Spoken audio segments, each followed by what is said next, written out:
आप देख रहे हैं श्री हरि कृपा आश्रम चैनल। संस्थापक स्वामी श्री हरि चैतन्य पुरी जी महाराज।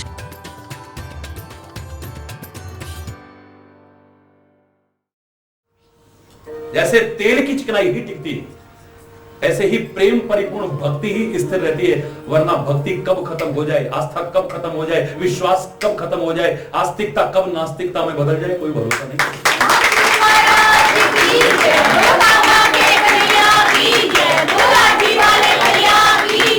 आपका चित्त अस्थिर रहेगा।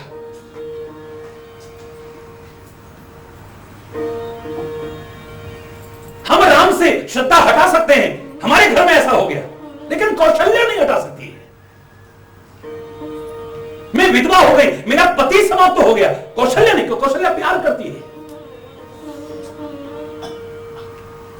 आपके प्यार में कमी आ सकती है, आपके विश्वास में कमी आ सकती है, पर उसने राम को देखा है, उसने राम को पहचाना है, उसने राम को जाना है और फिर प्यार किया है। उसके प्यार में कमी नहीं आएगी, भरत के प्यार में कमी नहीं आएगी।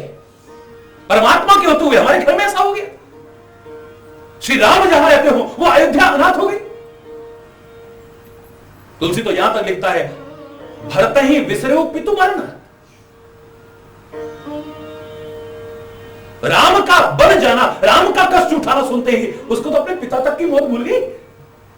मेरा राम कष्ट उठा रहा है क्योंकि राम से प्यार करता है। उसकी श्रद्धा में कमी नहीं आ सकती, उसके प्यार भक्ति में कमी नहीं आ सकती, उसकी आस्था में, उसकी श्रद्धा में कमी नहीं आ सकती। प्यार करता है और परमात्मा मिलेगा भी प्यार से। मिले ही ना रघुपति बिनु अनुरागा, मिले ही ना रघुपति बिनु अनुरागा। और वाणी में भी गलत लिखा है, जिन प्रेम कियो तिन्हें ही प्रभु। मानस में लिखा है, अग जग में सब रहित विरागी, पर प्रेम ते प्रभु प्रगट ही जिमी भागी। हरि व्यापक सर्वत्र समाना, पर प्रेम ते प्रगट होई में। तुम दर्शन कर सकते हो, दूसरा जिसका प्यार नहीं वो दर्शन नहीं कर सकता है। अर्जुन वहां पर खड़ा हुआ है, वो परमात्मा के विराट रूप को देख रहा है और असंख्य सेना खड़ी, उनको क्यों नहीं दर्शन हो देते? हरि बोल। एक संजय इसका पात्र बना है कि वो परमात्मा का दिव्य दर्शन कर रहा है, औरों को क्यों नहीं हो रहे हैं? श्री कृष्ण अलग अलग नहीं है, लेकिन वो स्वरूप हर एक को क्यों नहीं दिख रहा है? एक को दिख रहा है, एक को नहीं। उसने प्यार किया है, मित्रता की है। ऐसे व्यक्ति का तो अगर परमात्मा आकर के रथ भी हाँक दे तो कौन सी बड़ी बात है? झूठे बेर भी खा जाए तो कौन सी बड़ी बात है? सूखा साग भी खा जाए कौन सी बड़ी बात है? उसके हल भी चला जाए धन्ना जाट के तो कौन सी बड़ी बात है? नामदेव के छप्पर भी छपा जाए तो कौन सी बड़ी बात है? दुर्योधन जैसे अभिमानी जिसके यहां टिकने को तैयार नहीं है, लेकिन नंदा नाई की वजह से दुर्योधन के पैर तक दबाने को तैयार हो जाए। नाई बनकर। और भक्ति किसकी स्थिर रहेगी? बोलो, जिसके अंदर प्रीति होगी। और जब तक ये भ्रम हमारा दूर नहीं होगा, ये अज्ञान दूर नहीं होगा हमारा, हम ठीक से प्रभु को नहीं जानेंगे, सदगुरु को ठीक से नहीं जानेंगे, तब तक हमारा विश्वास नहीं स्थिर होगा और हमारा प्यार जागृत नहीं होगा। अगर ऐसा हो जाता है तो हो ये विवेक, बोलो मोह भ्रम भागा, भाग जाएगा। ये मोह भ्रम इत्यादि जितना है सब भाग जाएगा। तब रघुनाथ चरण अनुरागा, बस तब श्री राम के अर्थात परम सत्ता के उस परमात्मा के चरणों में आपके हृदय में प्यार उत्पन्न हो जाएगा, अनुराग उत्पन्न हो जाएगा। राग नहीं रहेगा, द्वेष नहीं रहेगा, अनुराग हो जाएगा। राग को भी लोग प्यार की संज्ञा दे देते हैं, लेकिन इसमें कहीं विकृति है। और जब अनुराग हो जाए, बहुत सूक्ष्म हो जाए, फूलों में तो कीड़े भी हो सकते हैं, ये भी हो सकता है, वो भी हो सकता है, लेकिन अब उसका बिल्कुल जूस निकाल दिया है। कांटे भी हो सकते हैं, ये भी हो सकता है, लेकिन अब उसका सार निकाल दिया है, अब खुशबू है खाली। हरि बोल। वो नुकसान नहीं कर रही, उसमें अब कोई विकृति नहीं है, कोई दोष नहीं है। उसी राग को जब रिफाइंड करते करते करते करते अनुराग की श्रेणी में हम ले आए, वो परमात्मा तक की प्राप्ति करा दे तो कौन सी बड़ी बात। परमात्मा के चरणों में अनुराग हमारे हृदय में तभी पैदा, जब भ्रम दूर, हमारे मन में भ्रम है, हम परमात्मा से क्या प्यार करेंगे, सदगुरु से क्या प्यार करेंगे, धर्म से क्या प्यार करेंगे, अपनी संस्कृति से। हमारे मन में तो शंकाएं भरी हुई है, भ्रम भरे हुए, संदेह दुनिया भर के भरे हुए, क्या प्यार करेंगे हम, क्या भक्ति करेंगे। और जहां शंकाएं हैं, जहां भ्रम है, वहां पर तो प्यार रहता ही नहीं है। पति पत्नी के मन में शंका आ जाए, प्यार रहेगा क्या? भाई भाई के मन में शंका आ जाए, प्यार रहेगा क्या? मां बाप और बच्चों के मन में शंका एक दूसरे के प्रति आ जाए, प्यार रहेगा क्या? ऐसे ही संत गुरु और परमात्मा के प्रति जहां संदेह आ गया, आपका प्यार, आपकी भक्ति सब खत्म हो जाएगी। पहले विवेक जागृत हो, मोह भागे, अज्ञान भागे, भ्रम भागे, तब प्यार पैदा होगा आपके अंदर। एक क्रम है, ऐसा क्रम है, जब तक भ्रम है तब तक हरि बोल। तब रघुनाथ चरण अनुरागा,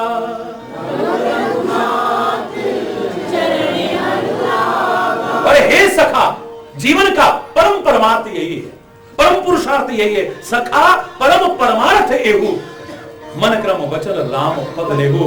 मन से, वचन से और क्रम से राम के चरणों में प्यार करो, इससे बड़ी चीज दुनिया में नहीं।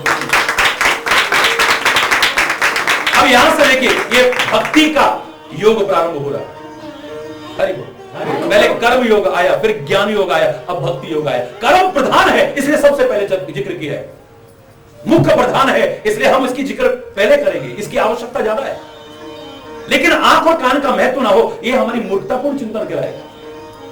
मैंने आपसे कहा आंख ना हो मैं जिंदा रह सकता हूं, कान ना हो मैं जिंदा रह सकता हूं, खाली मुख हो और आंख और कान दोनों ना हो मैं जिंदा रह सकता हूं। लेकिन इन तीनों के रहते जो चेहरे का सौंदर्य है और जीवन का आनंद है, खाली मुख के रहते कभी भी नहीं हो सकता।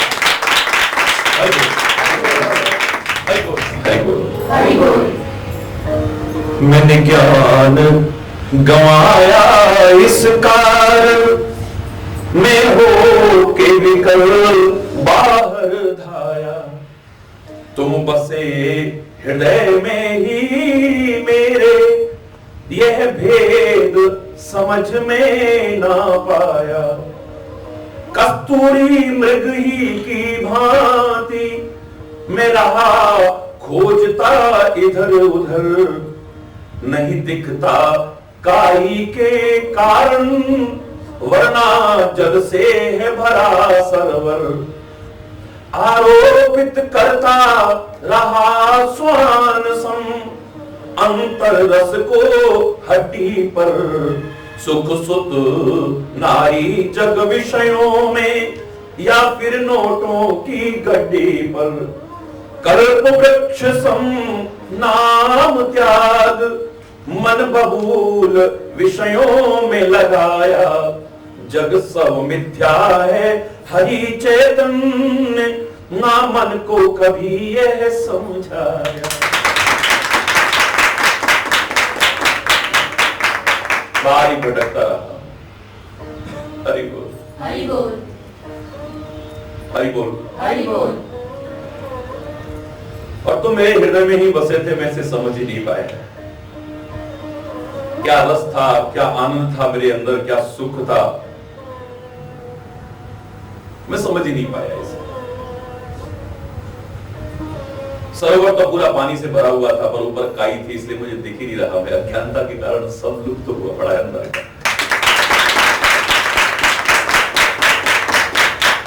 बस स्वान की तरह, कुत्ते की तरह उस सूखी हड्डी में ही रस खोजता रहा।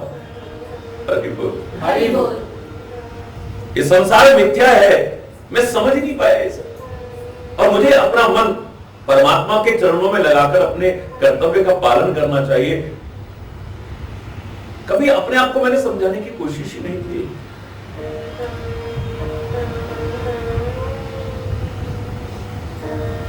लक्ष्मण कहते हैं निषाद है,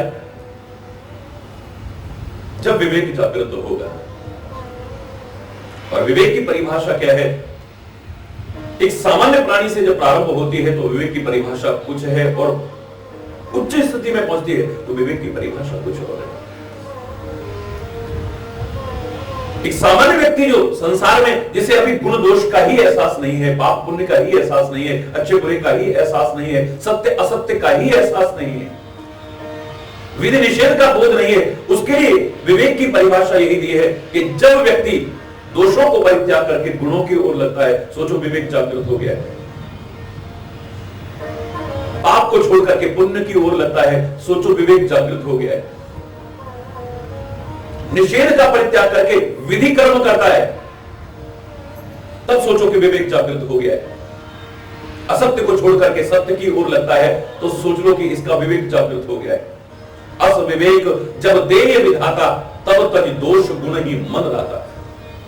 लेकिन जिस मानस में ऐसा कहा है, उसी रामचरितमानस में अंत में जाकर के कहा कि गुण और दोष दोनों में जब तक व्यक्ति लगा हुआ है, सुनो होतात मायाकृत गुण ये और दोष अनेक, गुण ये है उभय न देखहि सो अविवेक। जो गुण में भी लगा है, दोष में भी लगा है, जो पाप में लगा है या पुण्य में भी लगा है, वो भी अभी तक अविवेकी है, वो विवेकी नहीं कहला सकता है। क्योंकि पुण्य भी करेगा तो उसका प्रतिफल स्वर्ग मिलेगा, और स्वर्ग इस मानव जीवन का परम पुरुषार्थ तो नहीं हो सकता है। तो इस स्वर्ग भी हमेशा के लिए नहीं, स्वर्ग हो स्वल्प अंत दुखदाई, कुछ समय का है। जब तक पुण्यों का संचित भंडार मेरे पास है, तब तक स्वर्ग है, और जैसे ही पुण्य क्षीण होंगे, मुझे फिर मृत्यु लोक पर धक्का दे दिया जाएगा। ऐसी चीज पाकर के क्या करना है मानव जीवन में? स्वर्ग हो स्वल्प अंत दुखदाई।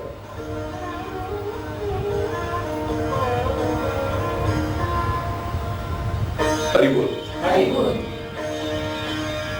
तो पाप में लगा है तो पुण्य में लगा है, तो गुण में लगा है तो दोष में लगा, तो देखे ही सो अविवेक, अभी तक अविवेकी है। वास्तव में सच्चा विवेक मैं किसे कह सकता हूं? लक्ष्मण जी के शब्द स्पष्ट शब्दों में बता रहे हैं, कहीं भटकने की आवश्यकता नहीं है। विवेक की परिभाषा हो ये विवेक मोह भ्रम भागा, हो ये विवेक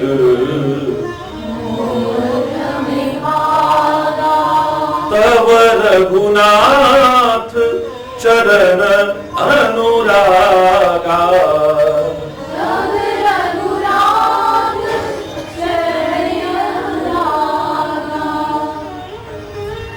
जब विवेक जागृत हो तो सोच लो आपका अज्ञान दूर हो गया है, आपका मोह दूर हो गया, आपका भ्रम दूर हो गया है, आपके जितने संदेह थे वो सारे नष्ट हो गए,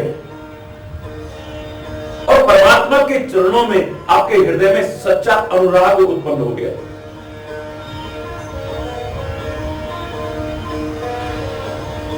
जीवन का परम पुरुषार्थ भी यही है। प्रथम परिभाषा के अनुसार अगर हम दोषों को परित्याग करके गुण ग्रहण करते हैं कि असविवेक जब दे विधाता, तब तो दोष गुण ही मन रहता, दोषों को परित्याग करके गुण की ओर लगता है, पाप को छोड़ करके पुण्य की ओर लगता है, तो क्या होगा? ज्यादा से ज्यादा स्वर्ग मिल जाएगा भाई। पर ये परम परमार्थ नहीं हो सकता, मानव जीवन का परम पुरुषार्थ नहीं हो सकता है। बोले सखा परम परमार्थ एहु मन क्रम वचन राम पद नेहु। मन से, वचन से और कर्म से अगर श्री राम के चरणों में प्यार हो जाए तो सोच लेना परम परमार्थ यही है, मानव जीवन का परम पुरुषार्थ ही यही है। प्रभु की कृपा तुम चाहते हो। अब देखिए ये भक्ति उपासना कांड प्रारंभ हो रहा है। ज्ञान, भक्ति और कर्म का कितना सुंदर समन्वय दिया है, बिल्कुल श्रीमद् भगवत गीता की तरह। कर्म भी करो, लेकिन कृतत्वाभिमान से रहित होकर के करो। और उसके लिए ज्ञान भी सहायक हो सकता है और भक्ति भी सहायक हो सकती है। कर्म के बंधन में जो आपको न बंधने देगी, अच्छे बुरे में न बंधने देगी, पाप पुण्य में नहीं बंधने देगी। ज्ञान में ये आपके अंतर में स्वाभाविक एहसास हो जाता है, सच्चा एहसास हो जाता है कि जो कर रहा है शरीर कर रहा है, इंद्रियां कर रही है, मन बुद्धि चित्त अहंकार, इन सबसे परे मैं आत्मा हूं। अपनी कमियों को छुपाने के लिए ढाल नहीं बनाते इस ज्ञान का, सच्चे अर्थों में इस्तेमाल करते हैं। तो मैं कर रहा हूं, ये आपके अंतर में नहीं आता है। कर्तापन का अहंकार आपके अंदर नहीं आता, और जब कर्तापन का अहंकार नहीं आता तो बच जाते हो अच्छे बुरे में बंधने से, पाप पुण्य में बंधने से, और स्वर्ग नरक में बंधने से बच जाते हो। और यदि भक्ति मार्ग पर चलते हैं तो भी बच जाते हो। कर्मों के बंधन में व्यक्ति कब बनता है? जब कहता है कि मैं कर रहा हूं। मैंने उस दिन आपसे कहा कि हजारों महिलाएं बैठी हैं, लेकिन मैं कहूं ये सब्जी किसने बनाई है? उन हजारों में से जिसने कह दिया मैंने बनाई है, अब वो बन गई। अच्छाई होगी तो उसकी होगी, बुराई होगी तो उसकी होगी। मैं कहती ही अब वो अच्छे बुरे से बन गई। ये सामान बाजार से कौन खरीद करके लाया? चाहे हजारों मेरे भाई बैठे हो यहां पर, जिसने कह दिया मैं लाया हूं, अब वो बन गया है, अच्छे से बन गया, बुरे से बन गया है। बड़ा समझदार है तो कितना अच्छा सामान लेकर के आया और कितना सस्ता लेकर के आया। वरना कहेंगे इतना समझदार बनता है तो बेवकूफ देख तो सामान देख करके नहीं ला सकता। अच्छाई से बुराई से वो बनेगा जिसने कहा कि मैं कर रहा हूं। मैं कहते ही आप बन गए हैं, अच्छे बुरे से बन गए हैं, पाप पुण्य से बन गए हैं। ज्ञान मार्ग भी यही सिखाता है कि मैं नहीं कर रहा हूं। और भक्ति मार्ग तो सिखाता ही नहीं है ऐसा। कर्तृत्वाभिमान से रहित होने का संदेश देता है। प्रभु का काम समझ करके कर रहा हूं, प्रभु का नाम लेकर के कर रहा हूं, और प्रभु को समर्पित करते हुए कर रहा हूं। मैं करने वाला कौन हूं? वही करा रहा है।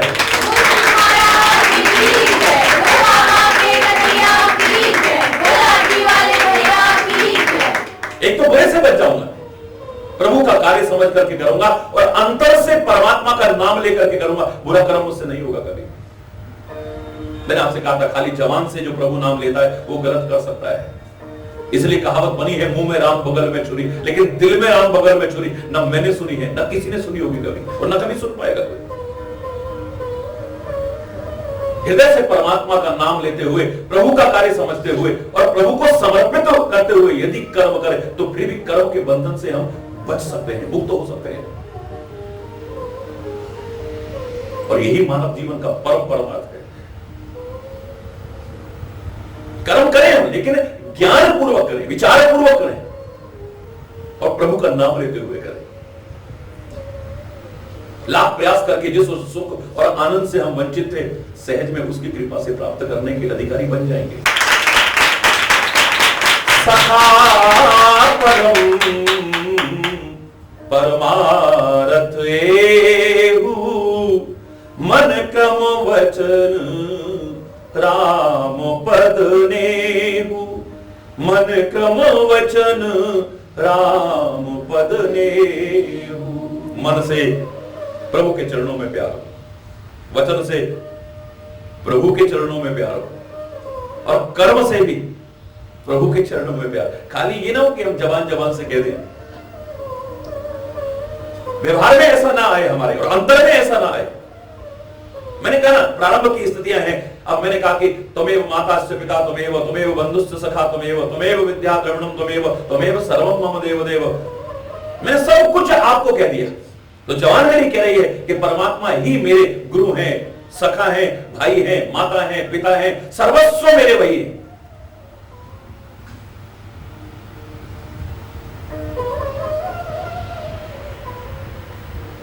और जीवन में कोई ऐसी घटना हुई, हे भगवान मेरे तो पिता जी नहीं है। पिता किसको कह रहा है? जिसका अस्तित्व कभी खत्म हो सकता है, और उससे श्रद्धा हटा रहा है कि तूने क्या किया मेरे साथ में। कोई दुखद स्थिति मेरे को एकदम से प्रभावित कर देती है और ये बता देती है कि मैं खाली जबान से कह रहा था, अभी तक दिल से स्वीकार ही नहीं किया, और व्यवहार में तो मेरे आए। गुरुदेव से प्रार्थना की, हे गुरुदेव तुम्हें आप ही सब कुछ है। गुरु ब्रह्मा गुरु विष्णु गुरुदेव महेश्वर गुरु साक्षात परब्रह्म तस्मै श्री गुरुवे नमः। आप ही ब्रह्मा हैं, आप ही विष्णु हैं, आप ही शंकर हैं, आप ही परब्रह्म हैं। गुरु जी कभी ब्रह्मा जी के दर्शन हो सकते हैं? इसका मतलब उनको खाली आप जबान से कह रहे थे, दिल से आपने, मैं नहीं कह रहा कि गुरु अपने आप को भगवान मान ले, पर आप जो कह रहे थे आपकी जबान कह रही थी, आपके दिल ने तो स्वीकार किए नहीं। कभी विष्णु भगवान के दर्शन हो सकते हैं? कभी शंकर भगवान के दर्शन हो सकते हैं हमें? रहे हैं, जबान से कह रहे हैं। जबान आपकी कह रही है तन मन धन सब है तेरा, और तेरा तुझको अर्पण क्या लागे मेरा। ये तन भी तेरा है, मन भी तेरा है, धन भी तेरा है। और थोड़ी देर बाद ही क्या करें गुरु महाराज, हे परमात्मा, हमारा तो तन बड़ा दुखी रहने लग गया है। कहा तेरा है, लेकिन अभी माना मेरा है। मेरा तन बड़ा खराब रहता है, मेरा मन बड़ा बेचैन है। क्या करें, मेरा तो धन सारा बर्बाद हो गया है मेरा, क्योंकि तेरे को रोना आ रहा है उसका। अगर तूने उसका समझा होता सच्चे हृदय से, आज पता लगा कि तूने खाली जबान से कहा था कि तेरा है, तेरा होता तो तेरे को चिंता करने की जरूरत नहीं है। उसको सौंप करके चलता तो तेरे को चिंता करने की आवश्यकता नहीं है। उससे बड़ा रक्षक दुनिया में कौन हो सकता है? वो तेरे तन की भी रक्षा करता, तेरे मन की भी रक्षा करता, तेरे धन की भी रक्षा करता। तू पाकर के अभिमान में आ जाता है, पाकर के अभिमान में आ जाता है, किसी को कुछ समझता ही नहीं, बड़ाई में पूरा फिरता है, और जरा कहीं क्षति हो गई तो फिर रोता फिरता है, क्योंकि तूने मेरा समझा है। खाली कहा है तन मन धन सब है तेरा। क्या करे महाराज जी, हमारा मन ही नहीं लगता है। अच्छा, अभी तो कह रहे थे तन मन धन सब है तेरा, मेरा मन नहीं लगता है। जिस दिन तेरा सचमुच तू कह देगा न लगेगा तो मेरे से कहना एक क्षण नहीं लगेगा।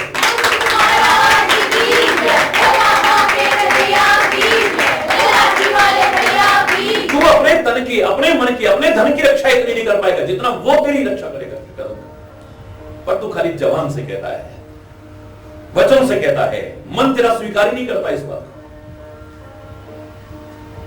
अब सौंप दिया इस जीवन का सब भार तुम्हारे हाथों में।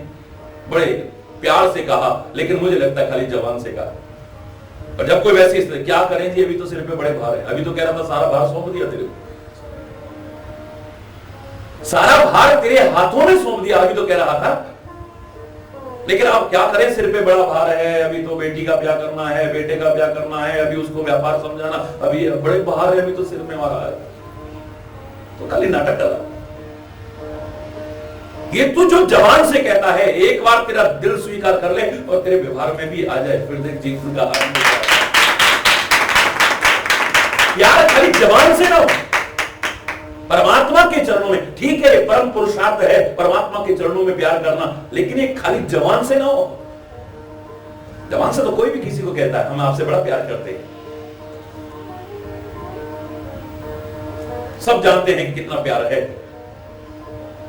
और कितने समय तक स्थिर रहेगा। स्वार्थ में संबंधों को हम प्यार करने लग जाते हैं, साथ रहते रहते लगाव हो जाता है, हम प्यार करने लग जाते हैं। किसी की किसी बात से प्रभावित होकर के जो आकर्षण मन में पैदा हुआ, हम उसे प्यार कहने लग जाते हैं। जब आकर्षण खत्म होगा प्यार खत्म हो जाएगा, जब स्वार्थ खत्म होगा प्यार खत्म हो जाएगा। साथ रहते रहते जो लगाव हुआ था, कुछ समय दूर रहना पड़ गया, आपका प्यार खत्म हो जाएगा, आपका प्यार कहीं और परिवर्तित हो जाएगा। जबान से तो हम किसी बात से भी किसी को भी कह सकते हैं, परमात्मा से भी कह देते हैं। हमें भ्रम होता है हम परमात्मा से बड़ा प्यार करते हैं। उस भजन की पंक्ति याद कीजिए, पहली पंक्ति खाली जो मैंने सुनाई थी, हे दुखहारी शरण तुम्हारी, तुमसे निज दुख रो न सके हम, नाथ तुम्हारे प्रेमामृत में अब तक हृदय भिगो ना सके। लोग समझते हैं कि हम आपके बड़े प्रेमी, लोग कहते हैं हम आपके बड़े प्रेमी, हमारा मन भी यही समझता है कि हम आपसे बड़ा प्यार करते हैं प्रभु। पर जब अंतरात्मा से निष्पक्ष होकर के विचार किया, अपने कर्मों पर निगाह दौड़ाई, तो यही आवाज आई, नाथ तुम्हारे प्रेमामृत में अब तक हृदय भिगो ना सके। आपके प्रेम रूपी अमृत में अभी तक हृदय भीगा कहां है हमारा? भिगोया ही नहीं अभी तक तो हमने उसे। किनारे बैठे बैठे बारिश का आनंद लेकर के कोई भीजता नहीं है, उसके पीछे जाओ भी। हरि बोल, हरि बोल। प्यार है ये खाली जबान से ना हो, मन क्रम वचन राम पद ने, मन क्रम वचन राम पद नेम। मन से हो, वचन से भी हो। कहने की क्या जरूरत है, आप तो जानते ही हो। नहीं, वचन से भी कहो रहा। आपको अंतर्यामी, आपको बताने की क्या जरूरत, क्यों नहीं बताना है? आप कहिए, मन से भी कीजिए, जबान से भी कहिए और अपने व्यवहार से भी प्रदर्शित कीजिए ना कि हमें परमात्मा के चरणों में प्यार है।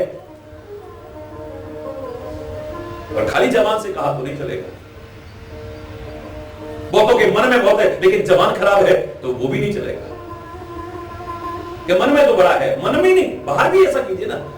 हमारे यहां शुद्धता पर विचार किया गया तो ये कहा बाहर की भी शुद्धता हो और आंतरिक शुद्धता भी हो,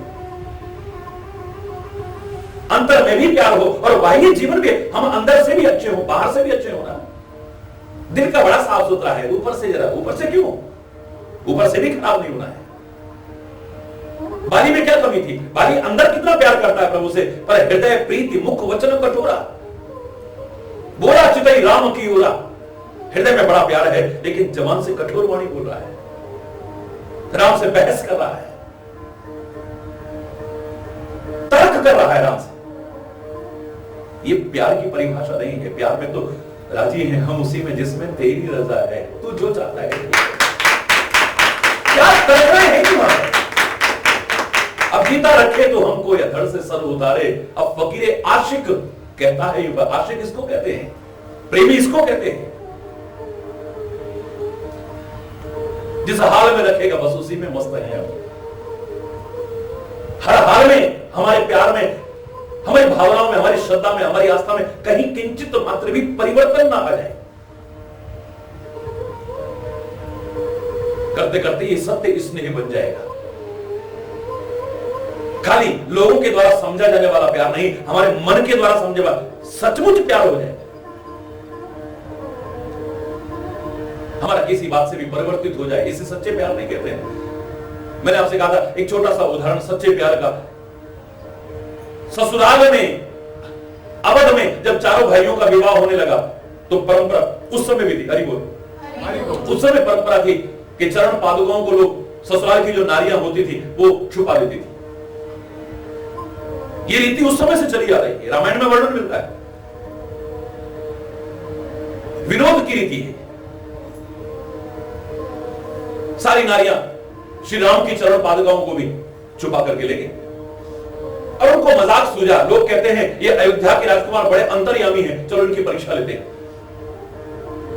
जनकपुर की नारियों ने क्या किया, एक स्वर्ण के थाल में, सोने के थाल में हीरे जवाहरात जिसमें जड़े हुए, उसमें वो चरण पादुकाएं रखी, ऊपर बड़े सुंदर कीमती वस्त्र रखे और हीरे जवाहरात की मालाएं ऊपर रख दी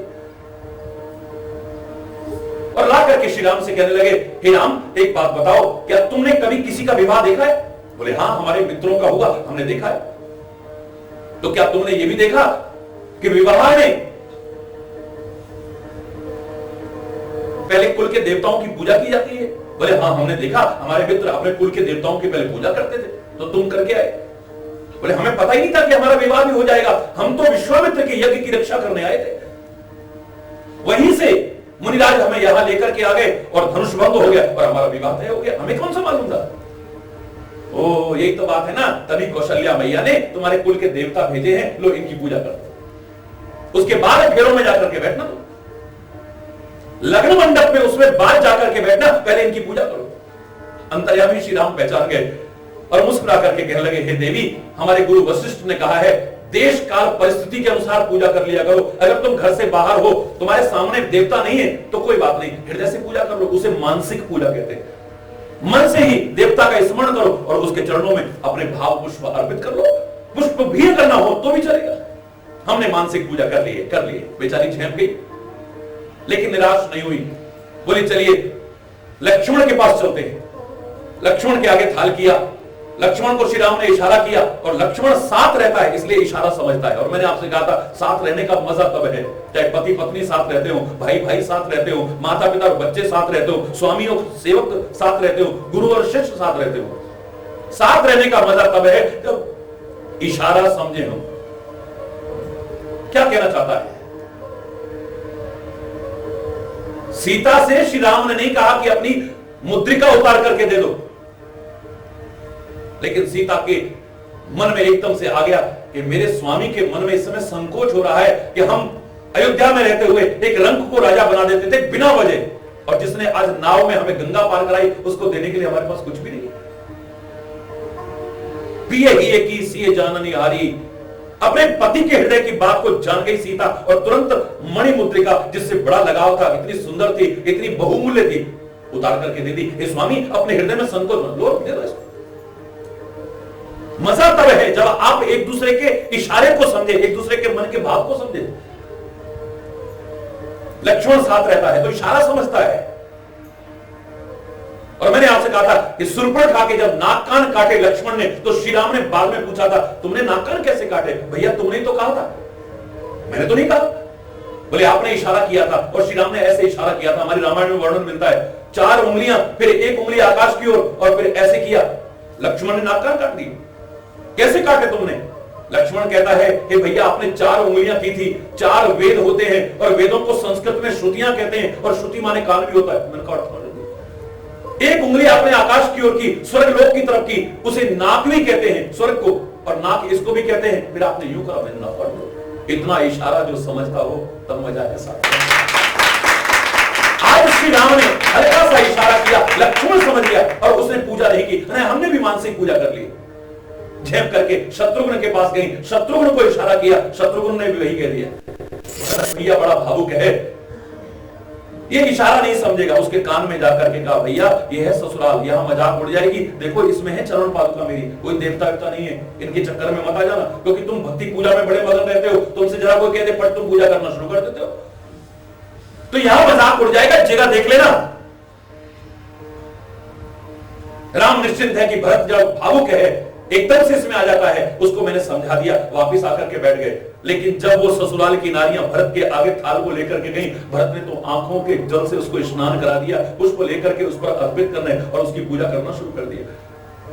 मजाक उड़ गया, सारे के सारे तालियां मजाक बजा बजा करके मजाक उड़ाने लगे। देखो लोग कहते थे अयोध्या के राजकुमार बड़े अंतर्यामी है, अरे देखो ये तो चरण पादुकाओं की पूजा कर रहे हैं देवता समझ करके। नारियां मजाक उड़ा करके चली गई। श्री राम ने कहा भरत भैया मैंने पहले कहा था जगह देख लेना, मजाक उड़वा दिया ना हमारा, क्या फायदा मिला बताइए? मैंने तेरे से कहा था कि इसमें देवता नहीं है, चरण पादुका, तेरे को तो समझा कर, ये तो इशारा ही समझ गए, और तेरे तो कान में कह के गया।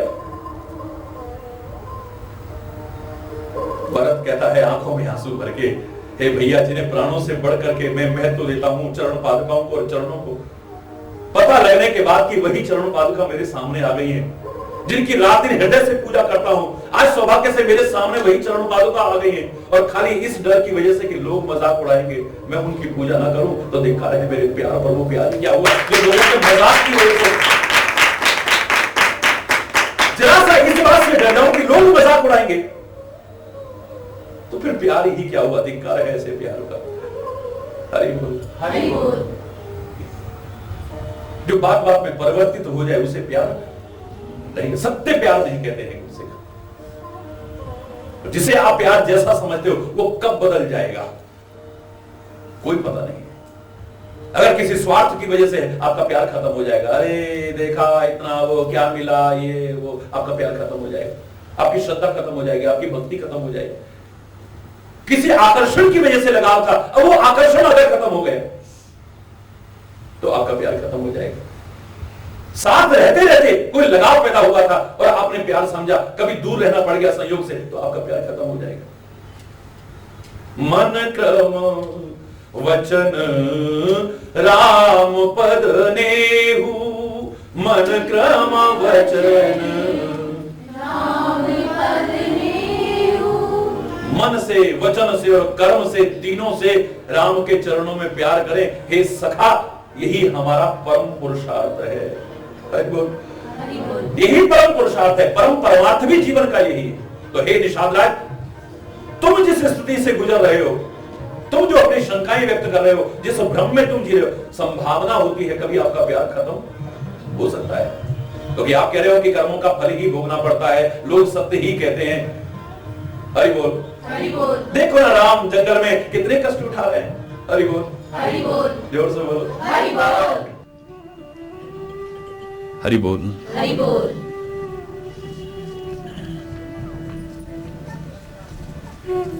हमारा प्रसंग चल रहा था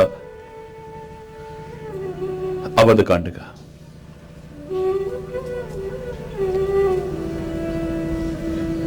परमात्मा की कृपा से अनंत भाव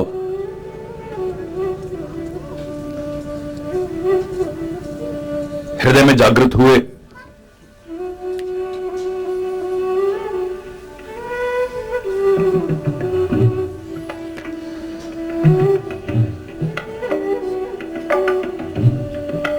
अवध कांड जो प्रेरणा दे रहा था कि जहां किसी का वध न हो वो अवध हो सकता है।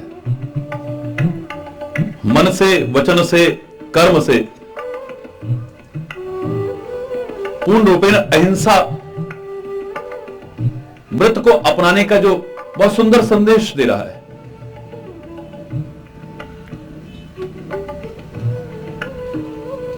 आज के समय में और भी प्रासंगिक नाम, जहां इतना रक्तपात हो रहा है विभिन्न आधारों पर, हिंसा का नंगा तांडव मचा हुआ है, जहां मेरे श्री राम को और मेरी अवध को वही समझा है जिसने पूरी तरह से हिंसा का परित्याग कर दिया है, वरना समझने की कोशिश नहीं की। इस अवध कांड में अनंत शिक्षाएं, अनंत प्रेरणाएं, अनंत संदेश हमारे सामने आ रहे हैं।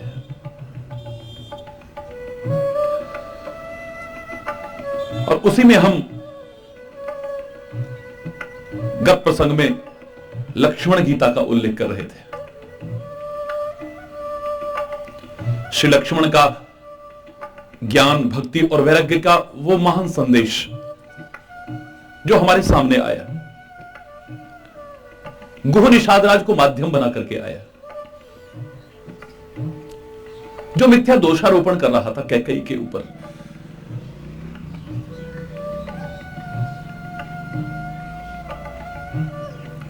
जो मिथ्या दोषारोपण कर रहा था अवध नरेश महाराजा दशरथ के ऊपर। जीवों के महान आचार्य वो लक्ष्मण जी बड़ा सुंदर संदेश देते हैं। हे निषादराज भैया, को न काहू सुख दुख कर दाता। ये हमें भ्रम है कि उसने हमें दुखी कर दिया, उसने हमारे साथ ऐसा कर दिया, उसने हमारे साथ ऐसा कर दिया। बाकी वास्तविकता यह है कि कोई किसी को सुख दुख देने वाला नहीं है। निजकृत कर्म भोग सब रहता, अपने कर्म ही सामने आते हैं, वरना किसी की सामर्थ्य क्या जो किसी को सुख दुख दे सके।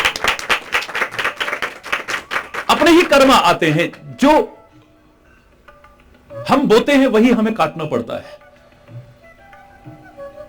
लगता है कई बार कि उसने हमारे साथ ऐसा किया, उसने हमारे साथ ऐसा किया, पर वो एक माध्यम बना है। हमारे ही कर्म फल जब जागृत हुए,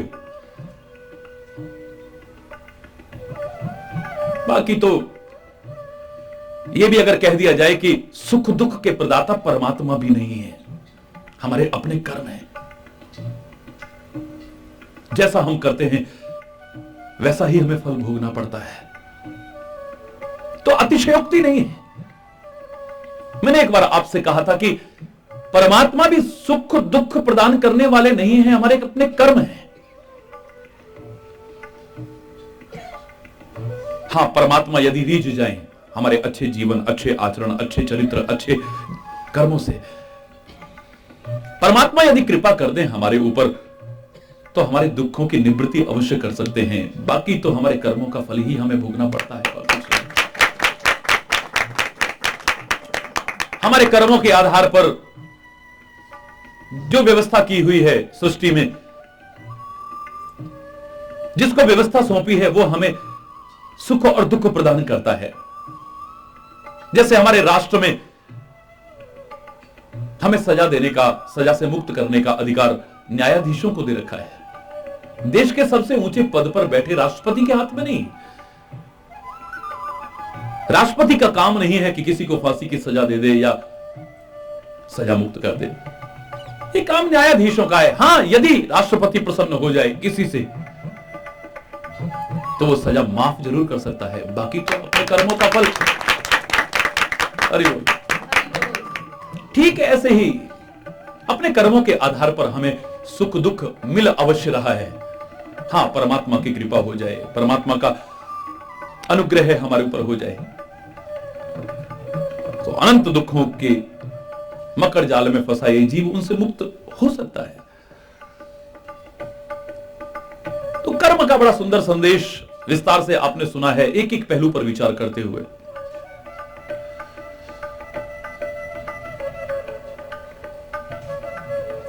लेकिन श्री राम, एक प्रश्न उठता है कि अगर कर्मों का फल ही भोगते तो श्री राम ने ऐसे कौन से कर्म किए हैं जिनका फल बन के कष्टों के रूप में वो भोग रहे हैं? हरि बोल, हरि बोल, जोर से बोलो हरि बोल। तो मैंने आपको बहुत विस्तार से कहा है, सूक्ष्म में इतना ही कह सकता हूं कि माना कि अपने कर्मों के फल के अनुरूप हमें दुख और सुख भोगने पड़ते हैं, लेकिन किसी को दुख और कष्ट में देख करके कभी ये शंका मत करना कि इसने अवश्य कोई बुरे कर्म किए होंगे। जहां मैंने एक आपसे कहा है कि कर्मों का फल ही भोगना पड़ता है, वहां दुख और कष्ट के बारे में यह भी तो कहा है, विश्लेषण करने पर यह जानकारी मिलती है, यह तथ्य सामने उजागर होकर आता है कि दुख और कष्ट जीवन में भोगने के 3 प्रमुख आधार हैं। लोग जो कष्ट उठाते हैं उसके 3 कारण हो सकते हैं। पहला कारण अपने गलत कर्मों के कारण। हरि बोल, हरि बोल। लेकिन कई ऐसे भी हैं जिन्होंने कोई गलत कर्म नहीं किया पर दुख उठाते देखा है। मैंने संतों को भी कष्ट उठाते देखा है, मैंने महापुरुषों को कष्ट उठाते देखा है, अपने अवतारों को कष्ट उठाते देखा है, उन दिव्य आत्माओं को भी कष्ट उठाते देखा है। तो यहां पर यह बात लागू नहीं होती है। तो दूसरा तथ्य सामने आता है, पहला अपने कर्मों के, बुरे कर्मों के कारण कष्ट उठाना पड़ता है, और दूसरा लोगों को जो कष्ट उठाते देखा उनका जीवन देख के पता चलता है कि एक व्यक्ति अपने कर्मों से तो नहीं पर दूसरों को सुख पहुंचाने के लिए कष्ट उठाने की कोशिश कर रहा है। लोगों को कैसे सुख मिल जाए, लोगों को कैसे सुख मिल जाए, लोगों को कैसे आनंद मिल जाए, लोगों को दुखों से कैसे छुटकारा मिल सके, इसके लिए वो रात दिन कष्ट उठाने की कोशिश करता है, कष्ट उठाता है, कष्ट उठा करके भी दूसरों को सुख पहुंचाने की कोशिश करता है। संतों महापुरुषों का यदि ठीक से समझ में ना आए तो अपने शहीदों के जीवन चरित्र को देख लो। आप चोरी करके, डकैती करके, हत्या करके, अपराध करके कारावास सहन करते हो, फांसी की सजा सहन करते हो, विभिन्न प्रकार की यातनाएं सहन करते हो, पर मेरे उन शहीदों ने कौन सा बुरा कर्म किया था? उनका अपना कोई बुरा कर्म नहीं था, पर देशवासियों को आजादी की सांस मिल जाए उसके लिए अपना सारे के सारे कष्ट उठा करके अपने सुखों को कुर्बान करने को, अपने आप को कुर्बान करने को तैयार है।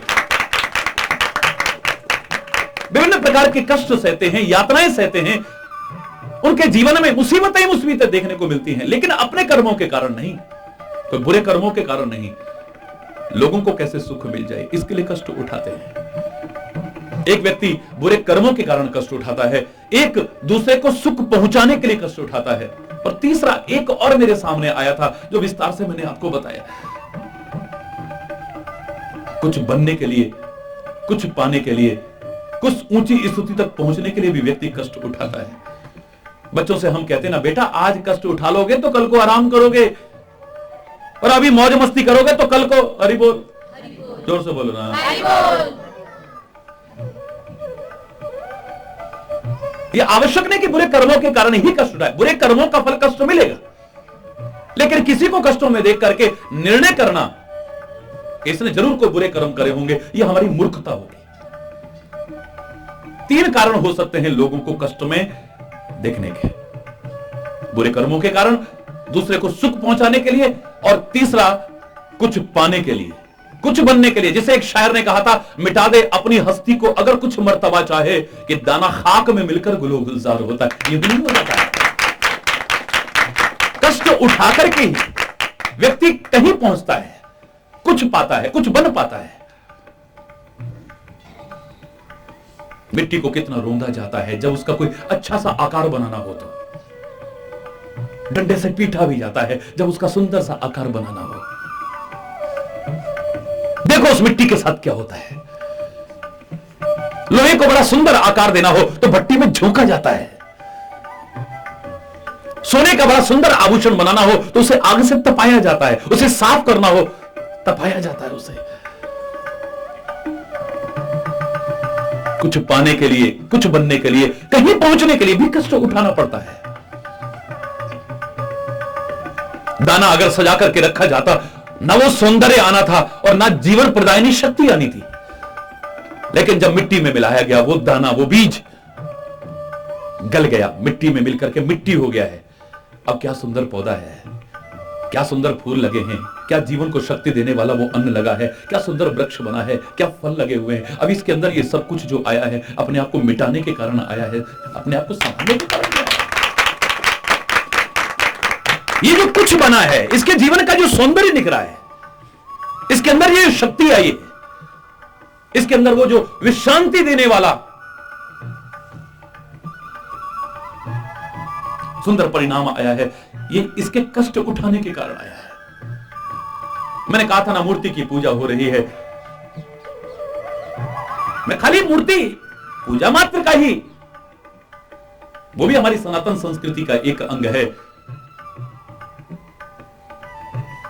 उनका भी अपना महत्व है, जिसके बारे में अलग मैंने चर्चा की है। पर मैंने साथ में यह भी कहा है कि परमात्मा के ये जीवंत मूर्तिमान स्वरूप आपके सामने हैं। इनको दुख पहुंचा करके, इनको कष्ट पहुंचा करके अगर उस रूप में उसे पाना चाहो, उसकी कृपा पाना चाहो, तो कभी नहीं पा पाओगे।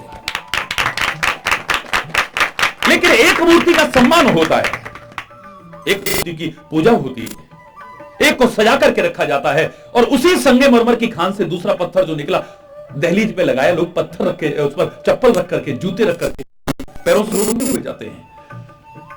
एक ही खान में से दोनों पत्थर निकले, एक के साथ ऐसा, एक के साथ ऐसा। क्यों? जिसको आज सजा करके रखा जा रहा है, जिसकी पूजा की जा रही है, आपने कभी जानने की कोशिश की? जितनी छेनी और हथौड़ी की चोटें अपने अंग अंग पर उसने सहन की है, दहलीज के पत्थर ने सहन नहीं की। एक व्यक्ति हिमालय में जब जाता है तो वहां घर का ताजा भोजन नहीं मिलता है। वो सुंदर बिस्तर विश्राम करने के लिए नहीं मिलता है। वो घर में जो सुख सुविधाएं उसे मिली हुई थी, वो वहां पर नहीं मिलती है। कितना कष्ट उठा रहा है, कब तूफान आ जाए, कब आंधी आ जाए, कब कोई चट्टान खिसक जाए, और जीवन तक जाने का भय बना रहता है। लेकिन इन सारे कष्टों को उठा करके भी जब एवरेस्ट की चोटी पर जाकर के वो अपने पैरों से उसे रोनता है, वहां जाकर के झंडा गाड़ता है, उसे क्या मिलता है, इसे तुम नहीं समझ पाओगे, वही समझ सकता है। वो कष्ट उठा करके भी उसे क्या मिल रहा है, वो कष्ट उठा करके भी इसे तुम घर में बैठे हुए लोग नहीं समझ पाओगे। आप ही देखिए, आप जिसके घर में संतान न हो, परमात्मा सबको हर खुशी दे, हर सुख दे, ढोंग पाखंड और अंधविश्वास की चौखटों पर भी नाक रगड़ने को तैयार हो जाते हो, हर प्रकार से अपना शोषण तक कराने को तैयार हो जाते हो। आपको मालूम है इस संतान को पैदा करने में कितना कष्ट होता है? लोगों की जान तक जाने की नौबत रहती है, जीवन और मौत के बीच। हरि बोल, हरि बोल। लेकिन फिर भी ये कष्ट पाना चाहते हैं, क्योंकि उस संतान को पाकर के जो सुख मिलता है, उसके सामने एक कुछ भी नहीं है, फिर भी पाना चाहते हैं। बहुत से ऐसे कष्ट हैं जो कुछ पाने के लिए, जो कुछ बनने के लिए, जो कहीं पहुंचने के लिए हम उठाते हैं। बहुत से ऐसे कष्ट हैं हमारे जो हम दूसरों को सुख पहुंचाने के लिए उठाते हैं, और बहुत से ऐसे कष्ट हैं, बहुत से ऐसे दुख हैं जो अपने बुरे कर्मों के कारण उठाते हैं। श्री राम ने कष्ट अवश्य उठाए, लेकिन अपने किन्हीं बुरे कर्मों के कारण नहीं। इन संसार के लोगों को कैसे सुख मिल जाए, कैसे आनंद मिल जाए, श्री राम ने भी, श्री कृष्ण ने भी, हमारे विभिन्न अवतारों ने, संतों महापुरुषों ने भी, शहीदों ने भी इसीलिए कष्ट उठाने की कोशिश की, वरना अपना उनका कोई बुरा कर्म नहीं है। तो हे लक्ष्मण, कैकेयी मंदमती थी, कुटिल थी, बड़ी कठोर थी। सुख के अवसर पर श्री राम को उसने दुख दे दिया। महाराजा दशरथ ने भी विचार नहीं किया, ऐसा वैसा ये वो। लक्ष्मण जी कहते हैं, निषाद राज को न काहू सुख दुख कर दाता, निज कृत कर्म भोग सब भ्राता। किसी को दोषारोपण मत करो, मिथ्या, सब अपने अपने कर्मों का फल है। योग वियोग भोग भल मंदा, हित अनहित मध्यम ब्रह्म फंदा, ये सारे ब्रह्म के फंदे हैं। सपने में राजा भिखारी बन गया है, ये सब सपने की तरह हैं।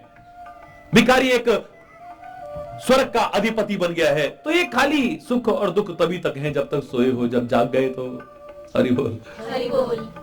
उसने ऐसा किया, उसने ऐसा किया, ये तभी तक है जब तक सोए हैं। जाग गए तो न सुख है न दुख है। विस्तार आप बहुत सुन चुके हो, ज्यादा नहीं। कर्म का, ज्ञान का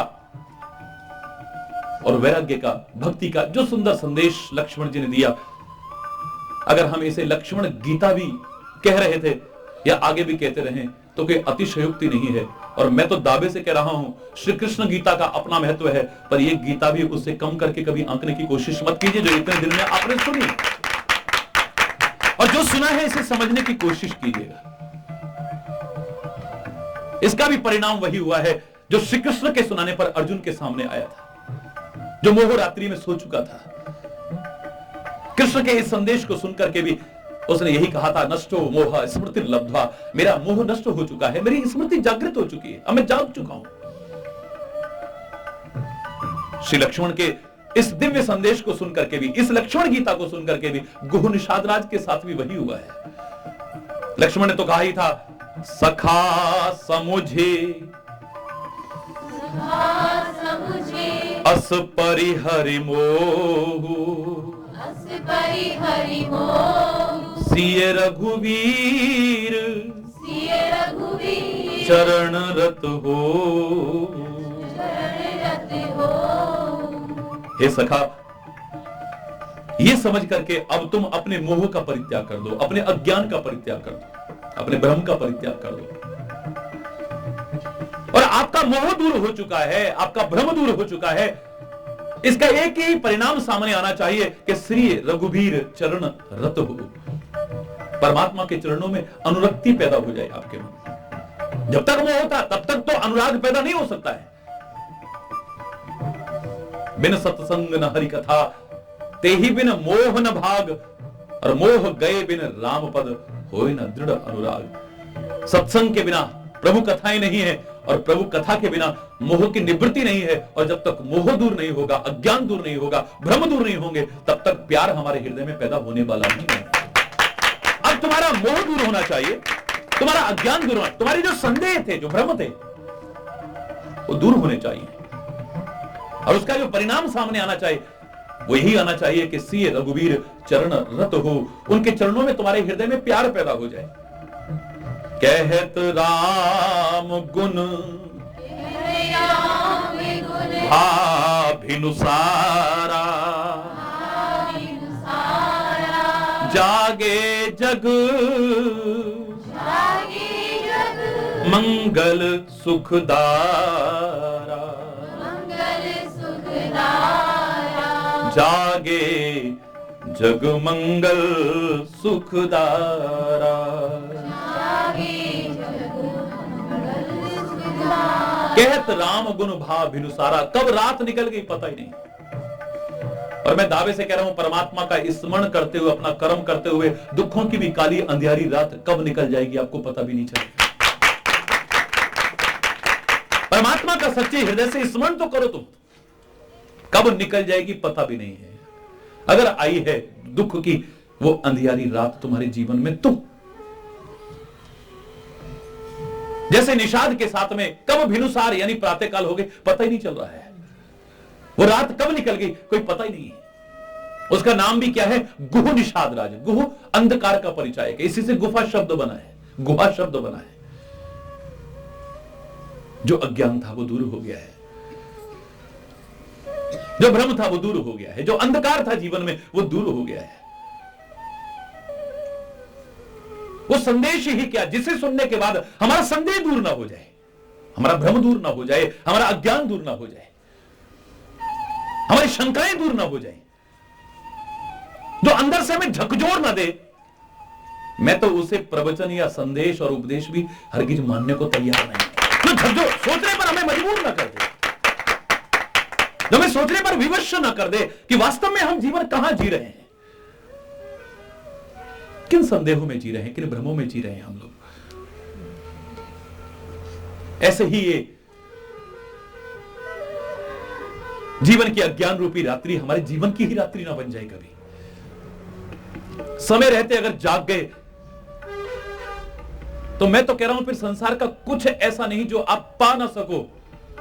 सरल शब्दों में आप भी कहते हैं, जो जागत है सो पावत है, जो सोवत है सो खोवत है। इस रात में सोने पर तो पता नहीं आप बहुत कुछ खो सको न खो सको, लेकिन अज्ञान रूपी रात्रि में सोते हुए तो तुम सब कुछ खोते चले जा रहे हो। भ्रम रूपी रात्रि में सोते हुए सब कुछ खोते चले जा रहे हो। इसलिए हमारे वेदों ने पहला संदेश दिया था, तमसो मा ज्योतिर्गमय, इस अंधकार से प्रकाश की ओर आगे बढ़ो, अंधकार से प्रकाश की ओर आगे बढ़ो, अज्ञान से ज्ञान की ओर आगे बढ़ो।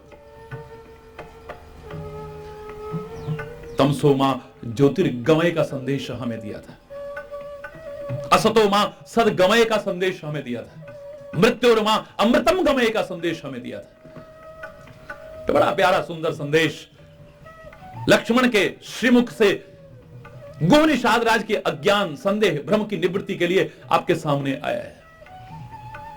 मजा तब है, अपना कर्म तो हम करते रहेंगे, लेकिन उस परम सत्ता के प्रति किसी भी रूप में, किसी भी प्रकार से हमारे मन में श्रद्धा पैदा हो जाए, हमारे मन में प्यार पैदा हो जाए, हमारी आस्था, हमारा विश्वास दृढ़ हो जाए। इस सुनने का और सुनाने का लाभ तभी है, वरना तो विशेष लाभ से वंचित रह जाएंगे हम।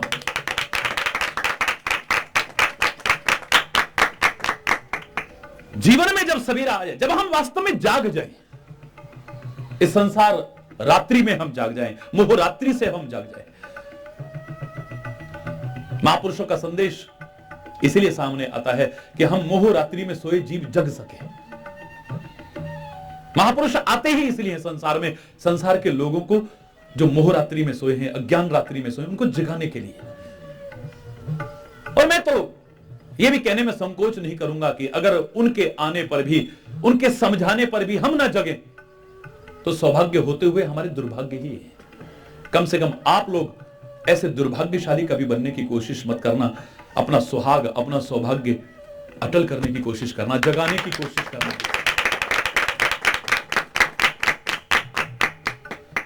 कहत राम गुण भाभिनुसारा, जागे जग मंगल सुखदारा। प्रातःकाल हो गई है, श्री राम जाग गए हैं, और श्री राम सोही कब हैं जो जागेंगे। हरि बोल, हरि बोल। जग का मंगल करने वाले, सुख देने वाले श्री राम जाग गए।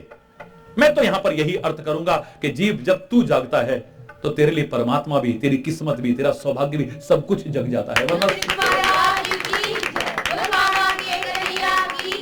तेरे जागते ही सब कुछ जग जाता है। तेरे जागने की वो महिमा है जो लाख कोशिश करके तू न कर पाए, वो जागते ही तेरे को मिल जाता है, जिसे जागना कहा जाता है। आंख खोल करके बिस्तर से उठ गए, खाली इतने को नहीं, इसका भी अपना महत्व है, इसमें भी सोते मत रहिए। लेकिन जिसे वास्तव में जगना कहा जाए, उस जागृति की महिमा कम नहीं हो सकती है। फिर ना पढ़े हो आपने वेद, ना पढ़े हो शास्त्र, ना पढ़े हो ग्रंथ, जिनका मिथ्या अभिमान करके कई बार वाद विवाद भी करने लग जाते हो। लेकिन अगर तुम जग गए हो तो कबीर की तरह ये वेद तुम्हारे जीवन में स्वयं समाने को तैयार हो जाएंगे, ग्रंथ तुम्हारे जीवन में स्वयं समाने को तैयार हो जाएंगे, और तुम गंवार समझे जाने वाले, अनपढ़ समझे जाने वाले, तुम्हारे मुख का निकला एक एक शब्द वेदवाणी से कम नहीं आता जाएगा। कबीर की तरह, बिना पढ़े लिखे कबीर की तरह तुम्हारी वाणी भी वेदवाणी से कम महत्व तो नहीं रखेगी फिर। हरि बोल, हरि बोल। जोर से बोलो ना। हरि बोल। ये काहे की महिमा है? जागृति की महिमा है।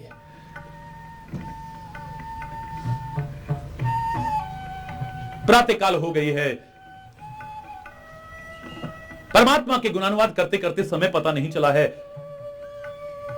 तो जहां जीवन में सुबह होनी शुरू हो, समझो ज्ञान की, परमात्मा का प्राकट्य अपने आप होने लगता है, सब कुछ जागृत होने लगता है। फिर तुम नहीं कहोगे कि हमारा तो भाग्य ही सोया हुआ है, हमारा तो ऐसा सोया, ये कुछ नहीं। परमात्मा हमारी तरफ ध्यान नहीं दे रहे, परमात्मा हम पर कृपा नहीं कर रहे। वो तो रात दिन कृपा बरसाता है, पर तुम अभागे अज्ञान की छतरी लगा करके उस बारिश से वंचित रह जाते हो। काश एक बार खुल करके उसकी शरण चरण में आने की कोशिश करो, वो कृपा बरसेगी शायद आपने कभी सोचा भी ना हो।